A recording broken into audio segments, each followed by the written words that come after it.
students, welcome to our YouTube channel Career Planet. Myself Shelly Gurwani, your chemistry mentor, and we are doing worksheets for board exams. तो बच्चों, अगर board exams अच्छे से prepare करना है तो हमने क्वेश्चन बैंक करना है. क्वेश्चन बैंक के साथ साथ चैप्टर वाइज इंपॉर्टेंट क्वेश्चन करने हैं. ठीक है, तो आज हम स्टार्ट कर रहे हैं हमारा वर्कशीट 5 और टॉपिक क्या है, सॉल्यूशंस. ठीक है, तो स्टार्ट करते हैं बच्चों.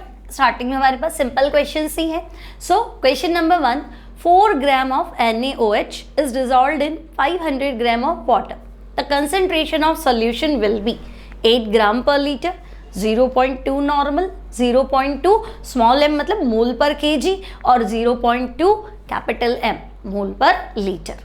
ठीक है, तो ये ग्राम पर लीटर है, ये नॉर्मेलिटी है, ये मोल पर kg है, मोलालिटी है, और वो मोलारिटी है मोल पर लीटर.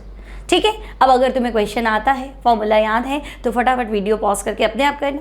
ठीक है, और नहीं तो मैं क्वेश्चन सॉल्व कर रही हूँ. सो बच्चों, 4 ग्राम NaOH, तो मैं कह दूँ solute mass.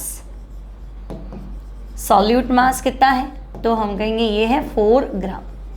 Now students, NaOH solute है, इसका molar mass.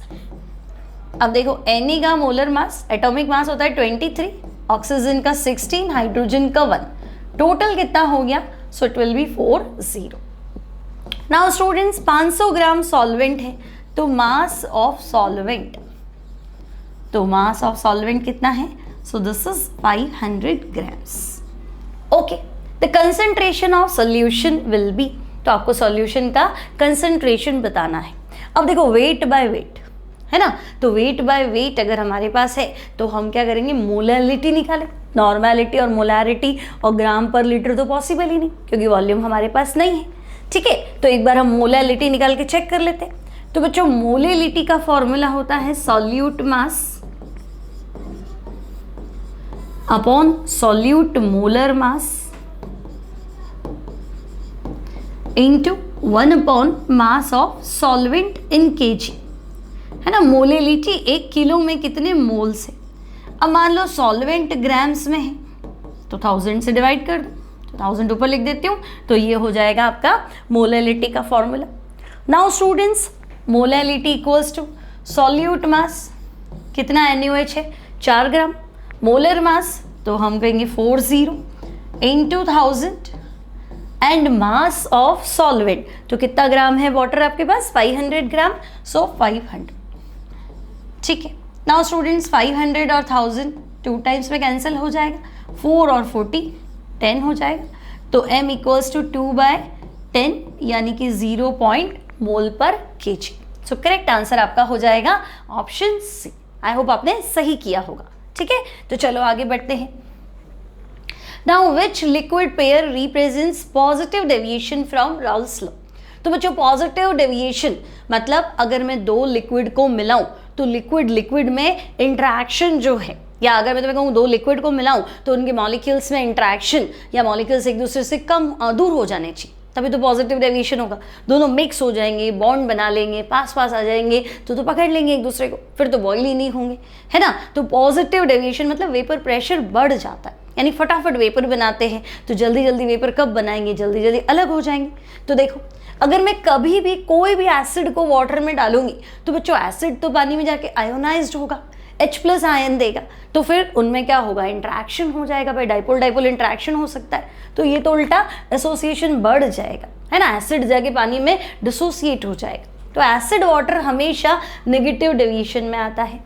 Now acetone chloroform, तो पहले इनमें कोई इंटरमॉलिक्यूलर हाइड्रोजन बॉन्ड नहीं होता था. कीटोन, तो उसमें डाइपोल डाइपोल इंटरेक्शन है. क्लोरोफॉर्म वो भी कम पोलर है, लेकिन हाइड्रोजन बॉन्डिंग किसी तरह की नहीं थी. लेकिन जब मैं मिक्स करती हूँ तो उल्टा बॉन्ड बना लेते, तो ये तो पास आ गए. मुझे तो पॉजिटिव डेविएशन के लिए मॉलिक्यूल्स को दूर करना था. अब देखो, बेंजीन और अल्कोहल, तो अल्कोहल में हाइड्रोजन बॉन्ड था, लेकिन अब बेंजीन बीच में आ गया तो अल्कोहल बेंजीन, उल्टा उसके हाइड्रोजन बॉन्ड टूट गए, तो मॉलिक्यूल्स दूर हो गए. तो करेक्ट आंसर जो होगा that will be option C, benzene and methanol. Now the molarity of pure water is, तो बच्चों बहुत सिंपल सा क्वेश्चन है, प्योर वाटर की मोलरिटी. अब देखो, मोलरिटी का फॉर्मूला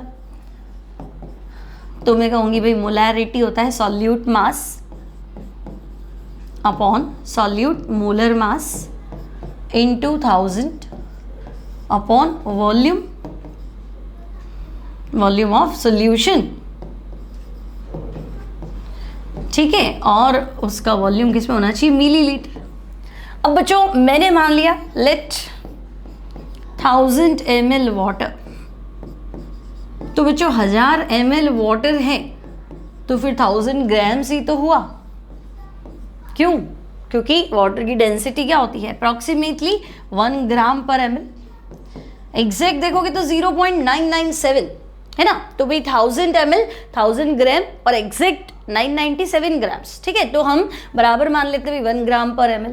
अब इसको सॉल्व कर लो, तो बच्चों सॉल्यूट मास कितना लिया वाटर, 1000 ml मतलब 1000 ग्राम्स ना, वाटर का मोलर मास 18 और 1000 अपॉन 1000 तो कैंसिल हो जाएगा, तो आपका आंसर आएगा, याद रखना है आपको 1000 अपॉन 18 कितना होता है 55.5। So answer will be 55.5 mole पर litre. Correct answer is option A. Now arrange the following 0.1 m solutions in increasing order of their boiling point. अब बच्चों बॉइलिंग पॉइंट का इंक्रीजिंग ऑर्डर देना है, ठीक है। क्वेश्चन जो है ये वेंट हॉफ फैक्टर पे बेस्ड है। बॉइलिंग पॉइंट एलिवेशन का फॉर्मूला तो मैं कहूंगी boiling point equals to delta TB equals to KB into molality, ठीक है। लेकिन ये तो तब होता है जब नॉर्मल वैल्यूज हो, है ना, सॉल्यूट ना तो एसोसिएट होता हो ना ही डिसोसिएट होता हो। लेकिन NaCl को देख के तो मुझे नहीं लगता कि ये पानी में जाती NaCl रहेगा, Na अलग Cl अलग, तो बच्चों ये तो दो पार्ट्स में टूट गया, है ना। MgCl2 तो Mg अलग 2 Cl और AlCl3 तो एक एल्यूमिनियम 3 क्लोराइड, 4 पार्ट में टूट गया। तो अब ये वैल्यूज अब नॉर्मल हो जाएंगी, सो मुझे यहाँ पे I से मल्टीप्लाई करना पड़ेगा। I क्या है बच्चों, तो I है वेंट हॉफ फैक्टर, ठीक है। So I equals to van't Hoff factor. Find कैसे करते हैं, तो I होता है observed mole upon theoretical mole, ठीक है।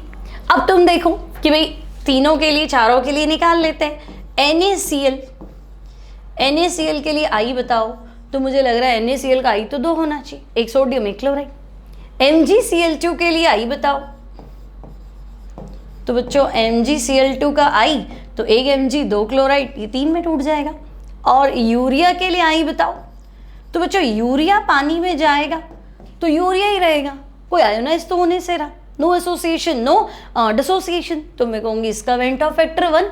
अब बच्चों AlCl3 के लिए I बताओ, तो यहां मुझे लग रहा है एक एल्यूमिनियम 3 क्लोराइड, I तो 4 हो गया, ठीक है। अब I बढ़ेगा, ठीक है, देखो मोलैलिटी या मोलारिटी जो भी इसने दिया, कंसंट्रेशन तो सबकी सेम है, ठीक है। तो मैं कहूंगी कि भाई I बढ़ेगा तो बॉइलिंग पॉइंट का एलिवेशन बढ़ेगा, तो बॉइलिंग पॉइंट में एलिवेशन बढ़ेगा तो अपने आप बॉइलिंग पॉइंट क्या होगा, बढ़ेगा। भी पानी में ही तो मिलाया इन सबको, तो पानी का बॉइलिंग पॉइंट तो 100 है।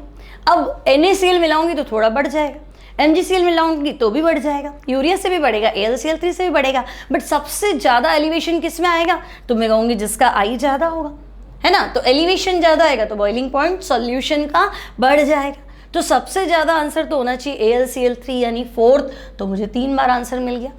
लेकिन उसके बाद होना चाहिए MgCl2 क्योंकि I 3 है ना, तो 4 बाद में क्या आना चाहिए, सेकंड, फिर NaCl आना चाहिए और यूरिया का तो लीस्ट हो जाएगा। So correct answer will be option C.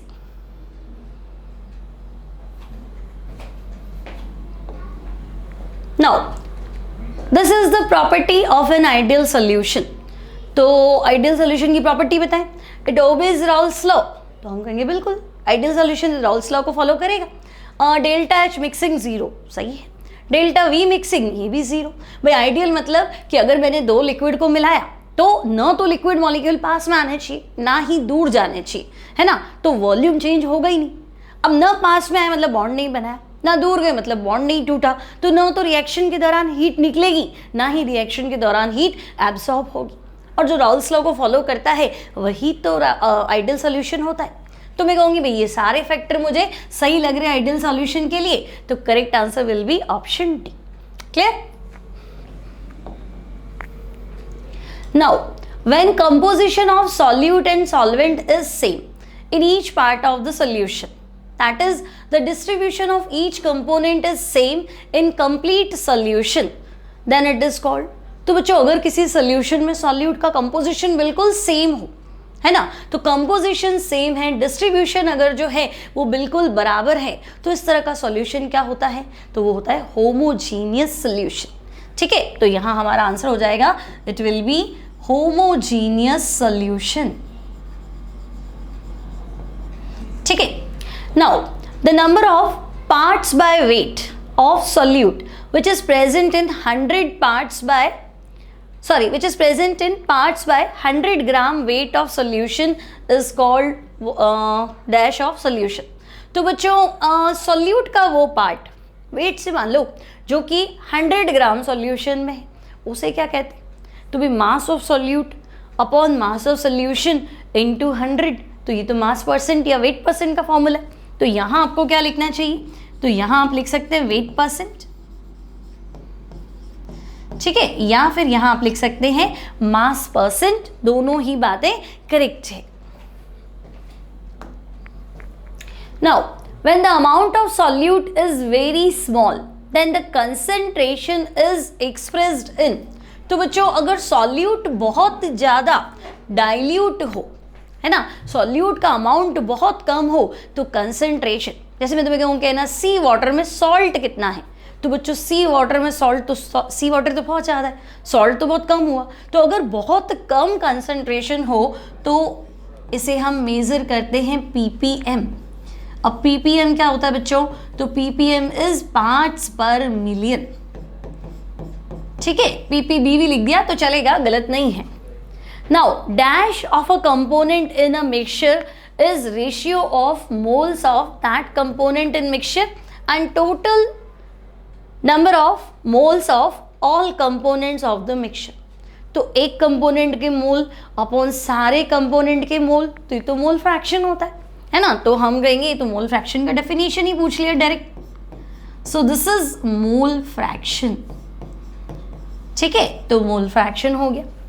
Now the energy required to remove ions of 1 mole ionic solid is called. तो बच्चों 1 मोल आयोनिक कंपाउंड, मान लो 1 मोल NaCl दे दिया, अब मैं कह रही हूँ Na+ और Cl- को अलग करने में कितनी एनर्जी चाहिए, तो बच्चों वो एनर्जी जो एक आयोनिक सॉलिड में से आयंस को अलग करने के लिए चाहिए, दैट इज लैटिस एनर्जी. ठीक है, तो हम यहाँ लिखेंगे कि भाई lattice energy is required to remove ions from 1 mole ionic solid. So answer will be lattice energy. तो बच्चों ये था हमारा वर्कशीट 5 फॉर चैप्टर सोल्यूशन. तो देखो कितना सिंपल है ना. 5 से 10 मिनट में आपका ये सारे क्वेश्चंस तैयार हो जाएंगे. ठीक है, तो मिलते हैं नेक्स्ट वर्कशीट्स के साथ, तब तक पढ़ते रहिए.